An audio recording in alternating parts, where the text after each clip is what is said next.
Children grow up surrounded by technology from a very young age and are therefore viewed as digital natives. They are using a range of technology at home and should therefore be using a range of technology at school. I will inform you of 4 simple ways that technology use can be seamlessly integrated into the classroom. You need to remember that technology isn't just to be used in the IT session of the week, but in as many different subjects as possible. Therefore, I will also provide some suggestions on how different resources can be used across a range of subjects. Ultimately, we as teachers should not be afraid of technology. Like we tell our students, it is okay to make mistakes because you know that the digital natives in your class are more than willing to give you a helping hand. Click on the app numbers, then open a blank spreadsheet. Zoom out to 75% so there is a better view of the whole document. To make the table the same colour, click on the circle on the top left of the table. Open the Format tab and click Cell, and change the fill to white. Now click on row 1 and change the thickness of the border to 0.35 pt to match the rest of the table, and do the same to column A. To add rows and columns, click the backwards L on the bottom right corner and drag it to create a 10 by 10 table. To format the text and table, click on the circle on the top left of the table. Open the Format tab, then click Table and adjust the row and column size so that they are the same, and adjust the size of the text to suit the space provided. Now add numbers 1 to 100. Then lastly, adjust the boldness and position of the text. Your hundreds chart is now ready to print. Number charts are of a common use in a mathematics classroom, especially for students at a lower primary level. By the teacher having skills and knowledge of how to use the app numbers, they can adjust number charts to target student learning. A number of ways can be colouring certain cells to identify number patterns, or removing certain numbers so the students are required to fill in the blanks. It can also be edited once printed to form a number chart puzzle, where students are required to fit the pieces together to represent a correct number chart. These activities are all used to target a student's number and pattern awareness.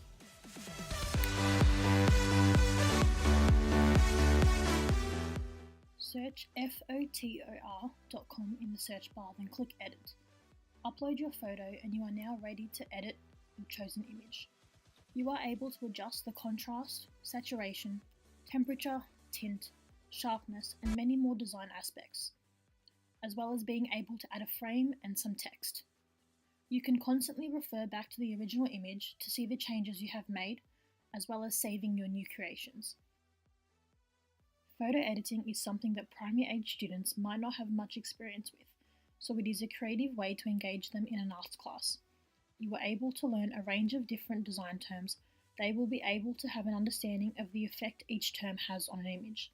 Photo editing can be used to allow students to create their own writing stimuli in preparation for NAPLAN testing. Different versions of the same image allows for a range of interpretation in regards to what the meaning might be, and this would be a great way to engage students in narrative writing.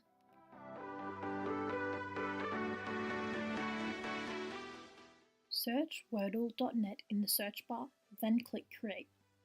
Here is where you're adding the text that you want to be included in your word cloud. Ensure that you have a space between each word. Then click Go once you have finished. You now have the option to edit the appearance of your word cloud, adjust the font, adjust the layout of the words,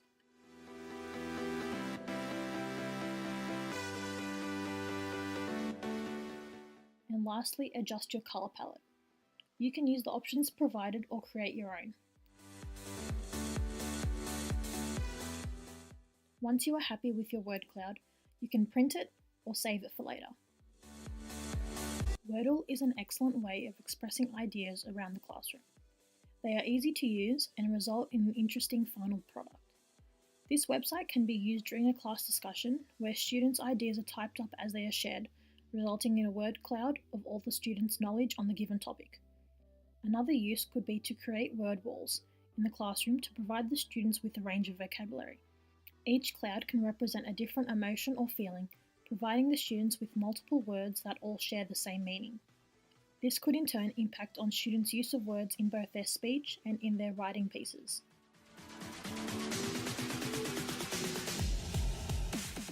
To use the app ABC Magic 4, you are first required to download it from the Apple Store. This app is compatible with any Apple product. On the home page of the app, you are shown 3 levels to play. Let's watch the app being used on the 3 objects level. Lion, zebra, quail, umpire, zipper, zero. Students then have the option to complete the phonics game by selecting the 6 objects level or the 9 objects level. ABC Magic 4 is an easy-to-use game targeted at early primary school level, with the focus on phonics. The study of phonics is the fundamental knowledge required by students to further develop their reading and writing abilities. This app allows the player to hear the sound the given letter makes, and then continue on to hear the pronunciation of a range of other words. Students' understanding of phonics is developed as they are able to identify the starting sound that each word makes. This app can be used as a whole class activity led by the teacher at the beginning of a reading session, or if there are iPads available, students can access the app independently during the literacy rotations.